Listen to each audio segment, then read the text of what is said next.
Bonjour tout le monde, bonjour à toutes et à tous, bienvenue sur SNTV dans votre nouveau journal. Pour toujours, Bougan tire sur Khalifa Sall, il a trahi toute une génération. En conférence de presse aujourd'hui soir, Bougan Gaydani a vivement tiré à boulet rouge sur Khalifa Sall. Pour le leader du mouvement Gamsabop, l'ancien maire de Dakar n'a pas fait que trahir l'opposition, mais toute une génération qui avait l'espoir sur l'avenir. Il y a quelqu'un qui me demandait pour savoir si oui ou non Khalifa Sall a trahi l'opposition.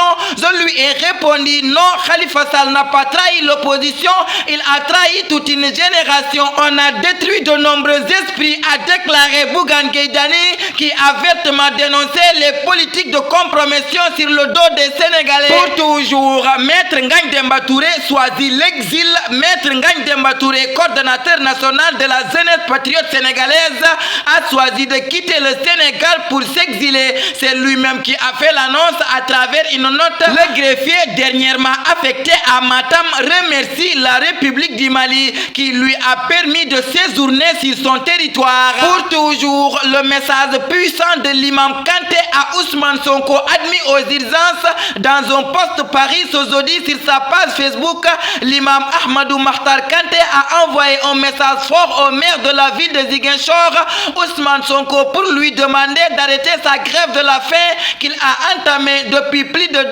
semaines. Pour toujours, nécrologie, la communauté mouride en deuil, alors que dans quelques heures, le premier safar sera célébré. La communauté mouride est frappée par une grosse perte. En effet, le rappel à Dieu de Serigne Fallou Mbacké Nawel, le défunt est un des fils du guide religieux Serigne Moussa Mbacké Nawel. Ce dernier est connu pour être le bras droit de Serigne Mountakha Mbacké, son chef de protocole. Pour toujours, plus de 70 morts en mer. Fass Boye pleure ses fils.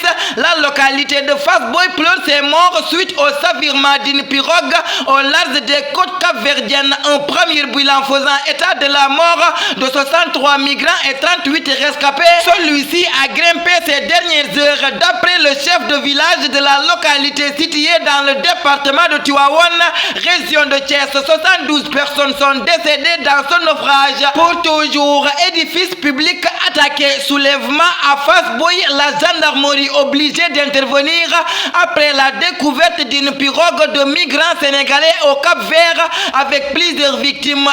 Des manifestations ont éclaté à Fass Boye, un village de pêcheurs d'où la pirogue était partie le 10 juillet dernier. Des jeunes en colère ont provoqué des destructions des bâtiments publics. Les jeunes mécontents du manque d'intervention des autorités pour secourir la pirogue qui avait dérivé pendant plus de mois le long des côtes sénégalaises ont choisi de manifester leur indignation utilisant des pierres et des gourdins. Ils ont envahi le service de pêche causant des dégâts importants.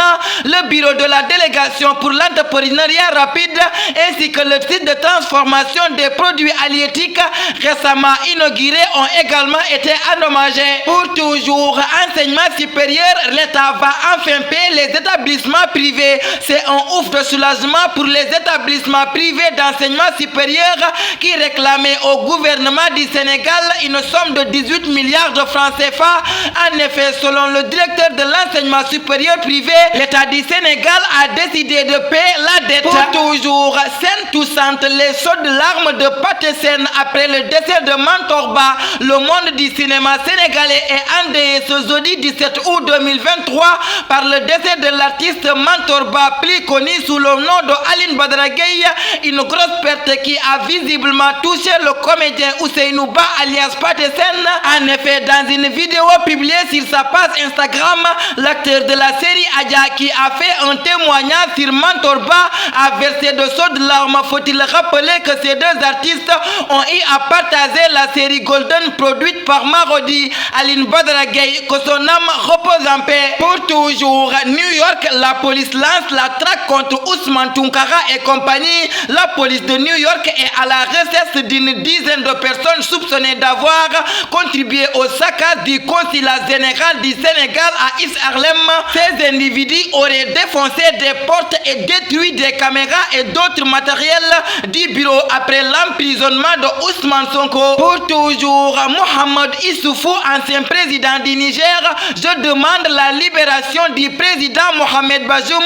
3 semaines après le renversement de Mohamed Bazoum par un coup d'État et l'arrivée au pouvoir d'Abdourahmane Tiani à la tête de la junte, l'ancien président nigérian Mohamed Issoufou sort enfin de son silence. Depuis le putsch du 26 juillet et la détention de Mohamed Bazoum, son successeur désigné en 2021, Mohamed Issoufou était resté silencieux, bien que libre de ses déplacements sous la surveillance de la junte.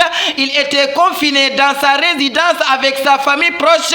Seul son fils Sani, ministre du pétrole, était en résidence surveillée à la Villa Diouf avec d'autres anciens dignitaires. Pour toujours, Sénégal contre Mali, Stade des Lions, Branco meilleur marqueur, Ndiaye meilleur rebondeur, 23 lancers francs réussis sur 36. Largement vainqueur du Nigeria, 93 contre 87, le Sénégal s'est ôté à une équipe beaucoup plus offensive. Le Mali a donné des sueurs froides aux supporters sénégalais qui s'est incliné avec 3 points d'écart, faisant souvent déjouer l'équipe dirigée par Papi Gueye, même si le banc a été d'un bon apport lors de cette deuxième sortie. Pour toujours, Angleterre, Iliman Ndiaye nommé pour le joueur de l'année en Championship. Iliman Ndiaye a été nommé parmi les 6 candidats choisis par l'association des footballeurs professionnels pour le titre de joueur de l'année en 2e division d'Angleterre. L'association des footballeurs professionnels a annoncé sa sélection jeudi par un communiqué. Pour toujours, Saudi Pro League, Al Ahly d'Edouard Mendy enchaîne face à Al Khalej. Al Ahly s'est imposé 3-1 sur la pelouse d'Al Khalej en ouverture de la 2e journée de championnat d'Arabie Saoudite. Edouard Mendy et ses partenaires sont provisoirement leaders en solitaire. Ce fut loin d'être évident, mais Al Ahly, en absence de Roberto Firmino, est allé chercher une victoire sur la pelouse d'Al Khalej jeudi soir lors de la 2e journée de la Saudi Pro League. Tafa Akti le 18 août 2023, qui se sait profond tant vers la clarté qui veut le paraître vers l'obscurité, car le peuple tient pour profond tout ce dont il ne peut voir le fond. Ces mots met fin à notre édition. Merci de votre fidélité de rester sur les zones de SNTV. Que la paix, la miséricorde de Dieu soit avec vous. Bonsoir.